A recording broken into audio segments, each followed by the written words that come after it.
मित्रांनो, कसे आहात तुम्ही? आय होप ऑल डुइंग वेल. मी विशाल. आजच्या व्हिडिओमध्ये असा अपडेट आहे की जे आपण क्लास 1चे जे नोट्स केले होते, PDF अपलोड केली होती, त्यामध्ये 50+ MCQ सॉल्व्ह केले. तर मग माझा विचार आला होता की PDF नसून आपण एक स्वतःची एक वेबसाईट क्रिएट केली पाहिजे. त्यामध्ये विद्यार्थ्यांनी प्रॅक्टिस केली पाहिजे. तर मी आपल्यासाठी एक वेबसाईट क्रिएट केली आहे. त्यामध्ये प्रत्येकाला टॅग आहे. इझी लेवलच्या क्वेश्चनला, मिडियम लेवलचा क्वेश्चन कोणचा असेल आणि इझी लेवलचा क्वेश्चन कोणचा असेल, मेमरीचा कोणचा क्वेश्चन असेल. कोणाचा जर विद्यार्थ्यांचा मेमरीचा जर कन्सेप्ट जर बिल्ड झाला नसेल तर मी इथून प्रॅक्टिस करू शकता.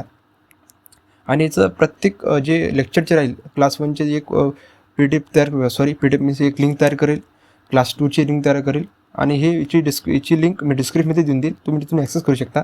आणि त्यानंतर इथे एक स्पेशल थँकचा फंक्शन. माझी इच्छा झाली होती की पेट करायची, पण जेव्हा मी MCCTचे प्रिपरेशन करत होतो त्यावेळी माझ्याकडे कोर्स घ्यायचे पण पैसे नव्हते. ती मॉक टेस्ट खूप दूरची गोष्ट राहिली. दॅट वाय की मी याला काही पेड ऑप्शन केले नाही. तुमच्या इच्छा जर असेल तर तुम्ही इथून काही मला पेड करू शकता. ओके.